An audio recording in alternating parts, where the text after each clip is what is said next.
Somewhere in your kitchen right now sits something that could be doing more for your plants than the fertilizer you bought last week. By midsummer, plants that looked thriving in June suddenly stall. Containers dry out in hours instead of days. Expensive fertilizer gets poured on and nothing changes. And most gardeners never stop to ask why, because they assume the fix has to come from a bottle at the garden center. It doesn't. By the end of this video, you'll know 7 ordinary household liquids that experienced gardeners quietly use to help plants push through the toughest part of the growing season. And number 7 surprises almost everyone who hears it for the first time. Midsummer heat changes everything about how a plant behaves. Roots work harder just to keep up with water loss, soil microbes slow down in high temperatures, and container plants in particular can go from healthy to stressed within a single hot afternoon because there's simply less soil around their roots holding onto moisture and nutrients. A lot of well-meaning gardeners respond by adding more fertilizer, which can actually make heat stress worse. The plants that pull through strongest are usually the ones getting something gentler, and often it's something already sitting in the house. Number 1. Unsalted pasta or vegetable cooking water, cooled completely before use, is the simplest entry point on this list, and it's something almost every kitchen produces without thinking twice. When you boil vegetables or pasta without salt, the water absorbs small amounts of minerals and starches that leached out during cooking. The unsalted part matters enormously here. Salted water builds up sodium in soil over time, and sodium buildup interferes with a plant's ability to take up water at all, which is the exact opposite of what you want during a heat wave. If you cook with salt, this trick simply doesn't apply to that batch. Let the water cool to room temperature, then use it in place of a normal watering, roughly once a week, on leafy greens and most container vegetables. The improvement is gradual rather than dramatic, showing up as slightly denser, healthier-looking foliage over a few weeks. It costs nothing and takes zero extra effort since you're already boiling that water anyway. But here's where most gardeners accidentally damage their plants without realizing it. And it involves the very next liquid on this list. Number 2. Diluted hydrogen peroxide has one specific narrow job in the garden, and it is absolutely not the miracle growth booster that gets passed around online.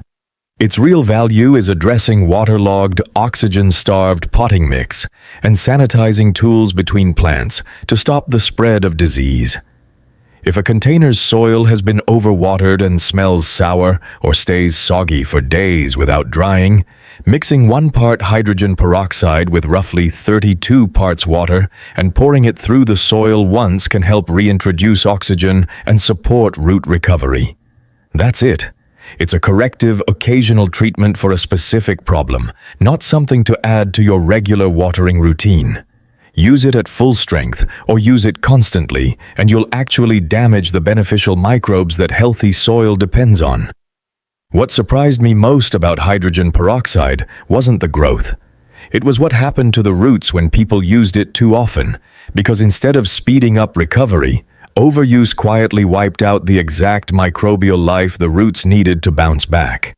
But what happened when gardeners started using the next liquid completely changed the results. Because unlike hydrogen peroxide, this one is meant to be used regularly.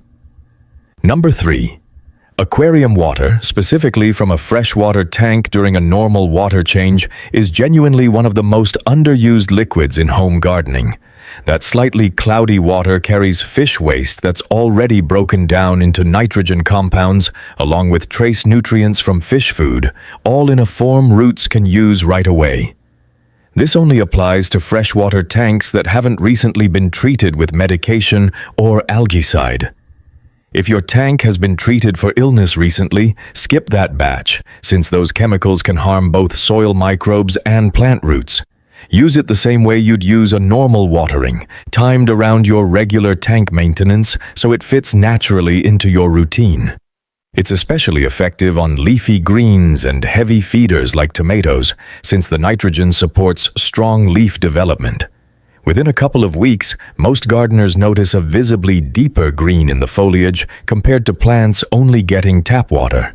The mistake here is using it constantly instead of occasionally.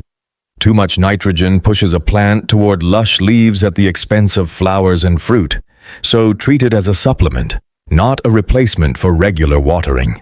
And if you think that's impressive, number 4 solves a problem that quietly destroys thousands of container gardens every single summer. Number 4.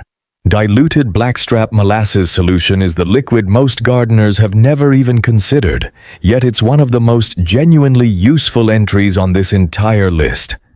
Blackstrap molasses is packed with potassium, iron, calcium, and trace minerals left behind after sugar refining, and it also feeds the beneficial bacteria and fungi living in your soil. Mix 1 tablespoon of unsulfured blackstrap molasses into a gallon of warm water. Stir until fully dissolved, and use it to water your plants once every 2 to 3 weeks during the growing season. The warm water helps it dissolve evenly instead of clumping at the bottom of your watering can, which is the single most common mistake people make with this one. This is particularly effective on flowering and fruiting plants like tomatoes and peppers, since the potassium content directly supports flower and fruit development, not just leafy growth. Over several weeks, you'll typically notice more consistent flowering and steadier fruit production, especially on plants that were struggling through summer stress. Skip sulfured molasses, which contains preservatives that can throw off soil chemistry, and never use it at full strength, since concentrated sugar can actually attract mold and pests instead of helping. This next one almost never gets mentioned, yet experienced gardeners quietly rely on it more than almost anything else on this list. Number 5. Diluted liquid seaweed extract is the closest thing on this list to an actual proven horticultural product, and it's common enough in many households that it belongs here alongside the more improvised kitchen liquids. It's packed with trace minerals, natural growth compounds, and micronutrients that support root development and help plants handle stress. Dilute it strictly according to the label, since it's concentrated enough that full strength can stress a plant rather than help it. Apply every 2 to 3 weeks, either watered into the soil or lightly misted onto the leaves, where plants absorb the micronutrients directly. This is especially effective on container gardens and any transplant recovering from the shock of being moved, since the trace minerals speed up root recovery.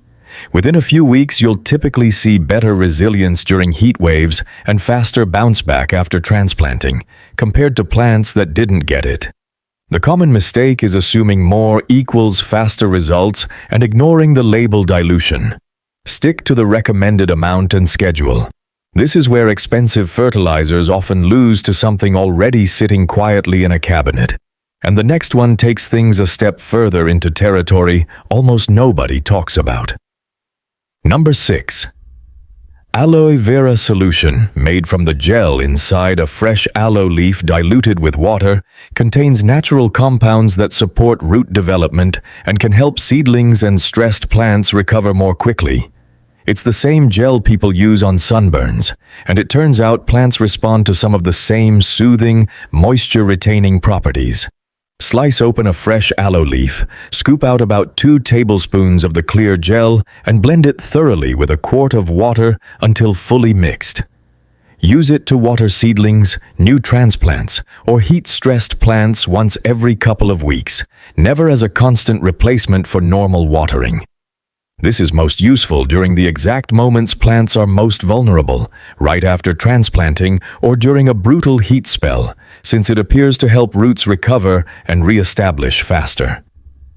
The evidence here is more anecdotal than the seaweed extract, so treat it as a supportive boost rather than a guaranteed fix, and don't expect it to rescue a severely damaged plant on its own. The mistake most people make is using bottled aloe products meant for skincare, which often contain added preservatives, fragrance, or alcohol that can harm plants. Only fresh, plain aloe gel from the leaf itself works here. If you've already recognized 1 or 2 mistakes you've been making in your own garden, don't leave yet. because number 7 solves a problem that many gardeners never even realize they're creating. Number 7. Compost tea, water that's been steeped with finished compost for a day or two, is the liquid experienced gardeners consistently return to above everything else on this list. And it's easy to see why once you understand what it's actually doing. Unlike a single nutrient or a one-time fix, compost tea delivers a full spectrum of beneficial microbes, trace minerals, and slow-release nutrients pulled directly from mature compost. To make it, fill a bucket with water, add a few generous scoops of finished compost inside a mesh bag or old pillowcase, and let it steep for 24 to 48 hours, stirring occasionally. The water should turn a light brown, roughly the color of weak tea, which is exactly the sign that it's ready. Strain out the solids, dilute the tea until it looks pale rather than dark, and water it into the soil around your plants every 2 to 3 weeks throughout the season. It works beautifully across vegetables, flowering plants, and container gardens alike, feeding both the plant and the living soil ecosystem supporting its roots. The results build steadily over 3 to 4 weeks rather than overnight, showing up as thicker stems, deeper green foliage, and noticeably stronger resistance to the kind of wilting that hits plants during the hottest stretch of summer. That's the microbial ecosystem doing exactly what expensive fertilizer can't, helping roots access nutrients far more efficiently on their own. The one mistake that ruins this is brewing it too long or too warm, which shifts the process toward bacteria that smell foul and can actually harm plants instead of helping them. If your compost tea smells sour or rotten instead of earthy, discard it and start over with a shorter steep. Done right, this is the one liquid that ties every other entry on this list together, feeding not just the plant but the entire living system underneath it. Great gardening during the toughest stretch of summer isn't about spending more money or reaching for something new. It's about understanding what your plants actually need in the moment, avoiding the common mistake of overusing a good thing, and recognizing that some of the most effective tools were sitting in your kitchen the whole time. If you found this useful, you'll probably enjoy the next video, where I break down simple ways to make container gardens produce more with less work. Which of these household liquids have you already tried, or which one are you most curious to test in your own garden? Let me know in the comments.